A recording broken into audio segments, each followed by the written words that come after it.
Hello, ഇന്നൊരു morning study വ്ളോഗാണ്. ഞാൻ ആദ്യം തന്നെ ഒരു ടു ഡു ലിസ്റ്റും കാര്യങ്ങളൊക്കെ പ്രിപ്പയർ ചെയ്ത് വെച്ചു. ഇന്ന് റീസണിങ്, അതുപോലെ തന്നെ തൊഴിൽ വാർത്ത, പിന്നെ കുറച്ച് കോപ്പറേറ്റീവ് ഇൻസ്റ്റിറ്റ്യൂട്ട് ഇതെല്ലാം നോക്കാമെന്ന് വിചാരിച്ച് നിൽക്കുന്നു.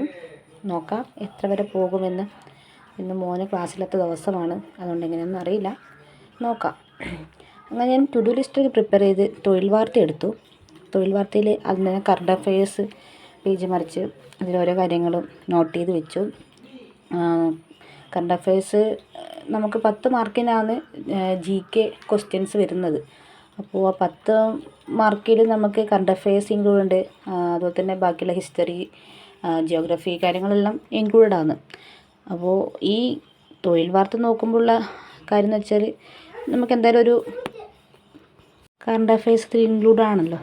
കൂടാതെ ഹിസ്റ്ററിയും അതുപോലെ തന്നെ ഇനി നടക്കാൻ പോകുന്ന എക്സാമിന് വേണ്ടിയിട്ടുള്ള ഇതും ക്വസ്റ്റ്യൻസും, അതുപോലെ തന്നെ ഇനി നടന്ന് കഴിഞ്ഞിട്ടുള്ള ക്വസ്റ്റ്യൻസിൻ്റെ ഇതൊക്കെ ഇതിൽ വരുന്നതുകൊണ്ട് തന്നെ ഹിസ്റ്ററി അങ്ങനെ തുടങ്ങിയ കാര്യങ്ങളും ഒക്കെ വരുന്നതുകൊണ്ട് തന്നെ നമുക്ക് കറണ്ട് അഫയേഴ്സ് തൊഴിൽ വാർത്ത വാങ്ങിയതുകൊണ്ട് ഒരുപാട് യൂസ്ഫുള്ളാണ്. ഞാൻ മുന്നേ പഠിച്ചിട്ടുണ്ടായ ഇൻസ്റ്റിറ്റ്യൂട്ടിൽ അവർ തൊഴിൽ വാർത്ത അവിടെ ചെയ്യിപ്പിക്കുമായിരുന്നു. അപ്പോൾ ആ ഒരു ഇത് മുന്നോട്ട് കൊണ്ടുപോകുമ്പോൾ കുറച്ച് കൂടുതൽ കാര്യങ്ങൾ നമുക്ക് മനസ്സിലാവുന്നുണ്ട്. കൂടാതെ ഇത് പഠിക്കാൻ നമുക്ക് കുത്തിയിരുന്ന് പഠിക്കുന്നതിനെക്കാളും ജസ്റ്റ് ഒന്ന് വായിച്ച് പോയാലും പിന്നീട് നമ്മൾ അടുത്ത ആഴ്ചത്തെ കറണ്ട് അഫയേഴ്സ് വാങ്ങുമ്പോൾ അതിലൊരു പകുതി ക്വസ്റ്റ്യൻസും ഇതിൽ തന്നെ റിപ്പീറ്റ് ചെയ്യും. അതൊരു യൂസ്ഫുള്ളായിട്ടുള്ളൊരു കാര്യമാണ്. അപ്പോൾ ഓട്ടോമാറ്റിക്കലി നമ്മളതിപ്പോൾ അങ്ങ് പഠിക്കുകയും ചെയ്യും. അത് GKനെ കുറിച്ച് അത്ര വലിയ ടെൻഷൻ ആവേണ്ട ആവശ്യം വരുന്നില്ല എന്നാണ് എൻ്റെ ഒരു അഭിപ്രായം. പിന്നെ എനിക്ക് തൊഴിൽ വാർത്തയൊക്കെ പഠിക്കാനും വായിക്കാനൊക്കെ ഭയങ്കര ഇഷ്ടമാണ്. GK പഠിക്കുമ്പം അതൊരു ബേസ് വേണമല്ലേ. അപ്പോൾ ആ ഒരു സംഭവം എനിക്ക് ഉണ്ടായിട്ടേ ഇല്ല. അതുകൊണ്ട് GK എന്ന് പറഞ്ഞ സംഭവം എനിക്കറിയില്ല. ഈ തൊഴിൽ വാർത്ത വാങ്ങിച്ച് പഠിക്കാൻ തുടങ്ങിയ പിന്നെ കുറച്ച് കാര്യങ്ങൾ അവിടെ നിന്നും ഇവിടെ നിന്നും ഒക്കെ കേട്ട് പരിചയമായി.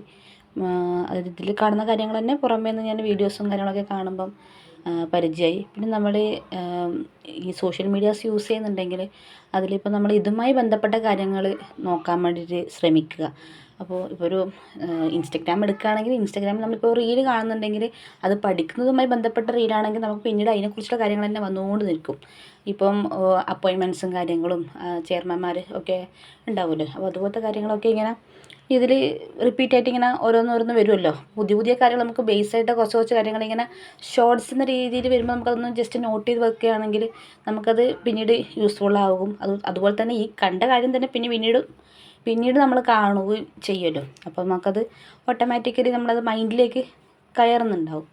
അപ്പം അങ്ങനെയുള്ള കാര്യങ്ങൾ ശ്രദ്ധിക്കുക. അതുപോലെ തന്നെ ഇത് പിന്നെ കുറച്ച് ഇംഗ്ലീഷിൻ്റെ പാർട്ടുണ്ട്, അതുപോലെ തന്നെ റീസണിങ് പാർട്ടും വരുന്നുണ്ടല്ലോ. അപ്പോൾ അതും നമുക്ക് ഇതിന് ചെയ്യാൻ വേണ്ടി പറ്റും. ക്വസ്റ്റ്യൻസൊക്കെ ചെയ്യാൻ വേണ്ടി പറ്റും. കുറച്ച് ഒരേ മോഡൽ ക്വസ്റ്റ്യൻസ് തന്നെ ആയിരിക്കും ഓരോ തവണയും റിപ്പീറ്റ് ചെയ്ത് വരൽ. അപ്പോൾ ആ ഒരു മോഡൽസ് നോക്കുമ്പോൾ നമ്മൾ ആ ഒരു മോഡൽ എന്താണ് നമുക്ക് മനസ്സിലാക്കാൻ വേണ്ടിയിട്ട് സാധിക്കുകയും ചെയ്യുന്നുണ്ടല്ലോ. കൂടാതെ ഇതിൻ്റെ കൂടെ വരുന്ന ഹരിശ്രീ അതും നമുക്ക് യൂസ്ഫുള്ളായിട്ടുള്ള ഒന്നാണല്ലേ. അതിൽ ഒരുപാട് കാര്യങ്ങളുണ്ടാവും. അതിൽ കറണ്ട് അഫയേഴ്സ് ഉണ്ട്, അതുപോലെ തന്നെ അതിൻ്റെ ലാസ്റ്റ് ഭാഗമൊക്കെ ഈ അവാർഡ്സ് കിട്ടിയത്, അതുപോലെ തന്നെ മരിച്ചുപോയ ആൾക്കാർ, ലേറ്റസ്റ്റായിട്ട് മരിച്ച ഓരോ പ്രശസ്തരായിട്ടുള്ള ആൾക്കാരെ കുറിച്ചും അങ്ങനത്തെ കാര്യങ്ങളെ കുറിച്ചൊക്കെ അതിലുണ്ടാവും. അപ്പോൾ അതും നമുക്ക് ജസ്റ്റ് വായിക്കുകയാണെങ്കിൽ അതും യൂസ്ഫുൾ ആവുന്നൊരു സംഭവം തന്നെയാണ്. കൂടുതൽ കറണ്ട് അഫയേഴ്സ് നമുക്ക് അപ്ഡേറ്റ് ആകാൻ വേണ്ടി സാധിക്കും. ഇതിൽ നോക്കുമ്പോൾ കറണ്ട് അഫയേഴ്സാണ് കൂടുതലും എനിക്ക് തോന്നുന്നു യൂസ്ഫുള്ളായിട്ട് നമ്മുടെ എക്സാമിന് യൂസ്ഫുള്ളായിട്ട് തോന്നിയിട്ടുള്ളത്. നമ്മുടെ സിലബസ് നോക്കുകയാണെങ്കിൽ അതിൽ GKയിൽ ഇപ്പം UN, അതുപോലെ തന്നെ history of freedom struggles in India ഉണ്ട്, ട്രാവൻകൂർ ഉണ്ട്, സോഷ്യൽ റിഫോംസ് ഉണ്ട്, കോൺസ്റ്റിറ്റ്യൂഷൻ ഉണ്ട്, 5 ഇയർ പ്ലാൻസ് ഉണ്ട്. ഇത് എല്ലാ ഭാഗവും ഈ ഒരു തൊഴിൽ വാർത്തയിൽ ടച്ച് ചെയ്ത് പോകുന്നുണ്ടെന്നാണ് എൻ്റെ ഒരു തോന്നുന്നത്. ഞാൻ വായിച്ചു നോക്കുമ്പോൾ എനിക്ക് അതിലൂടെ മനസ്സിലാവുന്നത് അതിലുണ്ട് എന്നാണ്. അതുകൊണ്ട് നമുക്കത് വായിച്ച് പോകുമ്പം ഒരു ഡെയിലി ലൈഫിൻ്റെ ഒരു പാർട്ടാക്കി മാറ്റിക്കഴിഞ്ഞാൽ കുറച്ച് യൂസ്ഫുള്ളായിട്ടുള്ളൊരു കാര്യങ്ങളാണ്. നമ്മുടെ കോമ്പറ്റേറ്റീവ് എക്സാമിന് നല്ലൊരു ഇതാണത്. പിന്നെ ഇതിൽ വരുന്ന കാര്യങ്ങൾ ഇപ്പോൾ അപ്പോയിൻമെൻ്റ് ആവട്ടെ, കറണ്ട് അഫയേഴ്സ് തന്നെ ഞാൻ ചെയ്ത് വെച്ചാൽ ഒരു സ്റ്റിക്കി നോട്ടോ കാര്യങ്ങൾ എടുത്തിട്ട് അതിൽ എഴുതി വെക്കും. അപ്പോൾ ഒരു കാറ്റഗറിയായിട്ട് തരംതിരിച്ച് വെച്ചാൽ ഇപ്പം അപ്പോയിൻമെൻറ്റ് ഇപ്പോൾ ചെയർമാൻമാരെന്നെങ്കിൽ അതിൽ എഴുതി വെച്ചിട്ടുണ്ടെങ്കിൽ പിന്നീട് വരുന്ന ഓരോ തൊഴിൽ വാർത്തയിലെയും ചെയർമാൻമാരെ അതിലേക്ക് ആഡ് ചെയ്ത് വെക്കുന്നൊരു രീതിയും കൂടി ഞാൻ ചെയ്യാറുണ്ട്.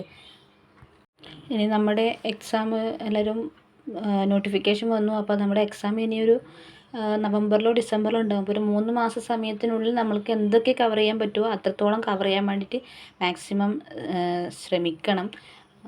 ഒരുപാട് ഒഴിവുകളും കാര്യങ്ങളും നമ്മുടെ സ്ഥലങ്ങളിൽ, അതായത് ഡിസ്ട്രിക്റ്റിൽ ഉണ്ടാവുമല്ലോ. അപ്പോൾ അതിനൊക്കെ അപ്ലൈ ചെയ്ത് ഇപ്പം ഇപ്പോൾ ഓരോ കാറ്റഗറീസ് ആയിട്ട് ഇപ്പം നോട്ടിഫിക്കേഷൻ അങ്ങനെയാണല്ലോ ഇപ്രാവശ്യം വന്നിട്ടുള്ളത്.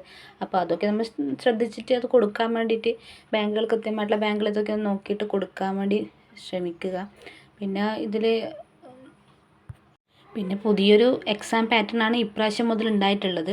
100 മാർക്കിൻ്റേതായിട്ട് മാറിയിട്ടുണ്ട്. 160 മാർക്കുള്ളത് മാറിയിട്ട് ഇപ്പോൾ 100 മാർക്കായി മാറിയിട്ടുണ്ട്. അപ്പോൾ ഈ പ്രാവശ്യത്തെ ഒരു എളുപ്പമുള്ളൊരു എക്സാം ആയിരിക്കും ഭൂരിഭാഗം പേർക്കും ഉണ്ടായിട്ടുള്ളത്. അത് ഇനി വരുന്ന എക്സാം ടഫ് ആവാനുള്ള ചാൻസും ഉണ്ട്. അപ്പോൾ നമ്മൾ എല്ലാം നോക്കിയിട്ട് എല്ലാ ഭാഗവും കൂടുതൽ കോൺസെൻട്രേറ്റ് ചെയ്തിട്ട് നമ്മളെപ്പോലെ കോമ്പറ്റീറ്റ് ചെയ്യുന്ന ഒരുപാട് ആൾക്കാർ ഇന്നുണ്ട്. CSEB എക്സാം എഴുതുന്ന ഒരുപാട് ആൾക്കാരുണ്ട്. അപ്പോൾ ഇവരോട് കോമ്പറ്റീറ്റ് ചെയ്തിട്ടാണ് നമ്മളൊരു കട്ട് ഓഫ് റേഞ്ചിലേക്ക് എത്താനുള്ള ശ്രമം നമ്മളെ ഭാഗത്ത് നിന്ന് ശ്രമിക്കണം. നമ്മൾ ശ്രമിക്കാതെ പോകുന്നതായിരിക്കുമല്ലോ ഏറ്റവും വലിയ ഒരു പ്രശ്നം എന്ന് പറയുന്നത്. നമ്മൾ ശ്രമിക്കാതെ പോവുകയാണ്. നമ്മൾ ശ്രമിച്ചിട്ട് കിട്ടാതിരിക്കുക.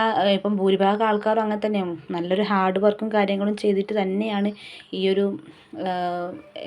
ബാങ്കിലൊക്കെ കയറുന്നതും